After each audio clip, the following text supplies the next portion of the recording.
নমস্কাৰ বন্ধুসকল, স্বাগতম জনাইছোঁ মিউজিক মিক্সাৰ চাবলৈ। বন্ধুসকল, আমাৰ অনুষ্ঠানত ইতিমধ্যে প্ৰচাৰ কৰি থকা হৈছে উপন্যাস সম্ৰাট ৰজনীকান্ত বৰদলৈ ৰচিত মিৰি জীয়ৰী উপন্যাসৰ ধাৰাবাহিক পাঠ। বন্ধুসকল, আগৰ খণ্ডত আমি শুনিছিলোঁ যে জংকী পানেইক গাছিমিহঁতে ধৰি নিয়াৰ পাছতে যেতিয়া বিচাৰৰ বাবে লৈ গৈছিল, বাৰেগামে সিহঁতৰ শাস্তি কি হ'ব তাক ঠাৱৰ কৰিছিল আৰু তাৰ পাছতে বাৰেগামে সিহঁতক এনেকুৱা কি শাস্তি দিলে সেয়া জানিবলৈ আজিৰ ভিডিঅ'টো নিশ্চয় শেষলৈকে চাব। বন্ধুসকল, ভিডিঅ'টো যদি ভাল লাগে তেনেহ'লে লাইক কৰিব, আপোনাৰ বন্ধুসকলৰ লগত শ্বেয়াৰ কৰি দিয়ক আৰু আপোনাৰ মতামত কমেণ্ট কৰি নিশ্চয়কৈ জনাব।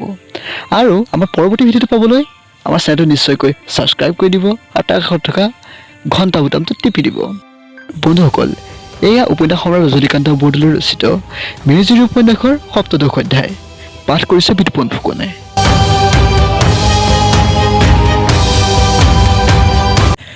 চুৰ-চুৰণিয়ে পাপ কৰিছে, ইহঁতক নৈ পাৰলৈ লৈ যাব লাগে। তৎক্ষণাত নৃশংস দয়ামায়া নোহোৱা পশুতকৈও অধম 4টা মিৰিয়ে পানেই জংকী দুয়োকে একেডাল দোলেৰে আকৌ টানকৈ বান্ধিল। হতভাগিনীৰ দেওনি গগন ফালিলে। জংকীয়ে নিজৰ গা নিজে কামুৰিবলৈ ধৰিলে। হাত জোৰ কৰি আঁঠু লৈ বাৰেগামৰ আগত বিনাই ক'ব ধৰিলে, বাৰেগাম, মোক মাৰ, এই আজলি মোৰ কনেঙক নামাৰিবি। আয়ো কনেঙো, মই তোৰ দুখৰ ভাগি হ'লো। আয়ো মোৰ কাৰ্টানো ৰক্ষা কৰ। বাৰেগাম, তাইৰ পেটত এটা সন্তান আছে। বাৰেগাম, আমি ভৈয়ামত থাকোঁতে অশেষ কষ্ট পাইছোঁ। বাৰেগাম, তাই মোৰ তিৰোতা। বাৰেগাম, তাইক নামাৰিবি। বাৰেগাম, তাইৰ মাক বাপেককো এৰি মোৰলৈকে বুলি পলাইছিল। বাৰেগাম, সোৱণশিৰি বালিত থিয় হৈ দুয়ো কাৰ্চিং কাৰ্টানক সাক্ষী কৰি আমি বিয়া কৰিছোঁ। বাৰেগাম, তাইৰ পেটত থকা ল'ৰাটোৰ বধৰ ভাগি নহ'বি। বাৰেগাম, আমাক মাৰি তহঁতৰ লাভ নহয়। বাৰেগাম, মোৰ এই কনেঙক বধা পাপি তহঁতক পাব। বাৰেগাম, তাইক এৰি দে। বাৰেগামৰ চিত্ৰ অটল, যি নৃশংসহতে বিনা দোষে বিনা কাৰণে মানুহ মাৰিবলৈ কুণ্ঠিত নহয়, যি নৃশংসহতে ই গাঁৱে সি গাঁৱে সামান্য এটা মেথুন বা গাহৰি বা দেওঘটিৰ নিমিত্তে কাজিয়া লাগিলে নিশা চোৰৰ দৰে গৈ এখন গাঁৱে আন এখন গাঁৱৰ মানুহক কাটি ছিঙি ল'ৰাটি দুটাক বন্দী কৰি অনাই ধৰ্ম, সিহঁতক কি জংকী আৰু পানেই আঁতৰাতে গলাব পাৰে? বাৰেগামে উত্তৰ কৰিলে, বাৰেগামৰ হুকুমৰ লৰচৰ নাই। তেতিয়া সিহঁত দুয়োকো হাতত খিলি মাৰি 8টা নৰপিশাচে টানি লৈ গ'ল। বাটে বাটে জংকীয়ে ক'বলৈ ধৰিলে, পানেই, তই মোৰ নিমিত্তে মাৰপেৰকো এৰি আহিলি, মই তোৰ দুখৰ ভাগি হ'লো।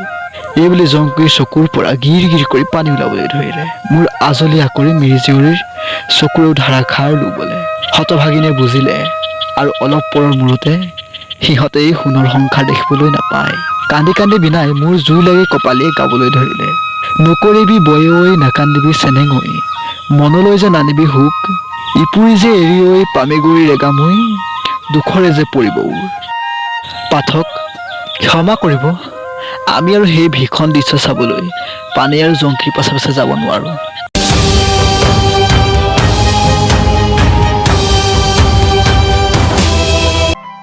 বন্ধুসকল, উপন্যাস সম্ৰাট ৰজনীকান্ত বৰদলৈ ৰচিত মিৰি জীয়ৰী উপন্যাসৰ ৭ম অধ্যায়ৰ ইমানতে সমাপ্তি ঘটিছে। এই উপন্যাসখনৰ পৰৱৰ্তী তথা অন্তিম ভিডিঅ'টো পাবলৈ আমাৰ চেনেলটো নিশ্চয়কৈ ছাবস্ক্ৰাইব কৰক আৰু তাৰ কাষতে থকা ঘণ্টা বুটামটো টিপি দিয়ক। যদি ভিডিঅ'টো ভাল লাগে তেনেহ'লে লাইক কৰক, আপোনাৰ বন্ধুসকলৰ লগত শ্বেয়াৰ কৰি দিয়ক আৰু ভিডিঅ'টোৰ সন্দৰ্ভত আপোনাৰ মতামত কমেণ্ট কৰি জনাবলৈ নাপাহৰিব। ভিডিঅ'টো শেষলৈকে চোৱাৰ বাবে অশেষ ধন্যবাদ। লগ পাম পৰৱৰ্তী ভিডিঅ'ত।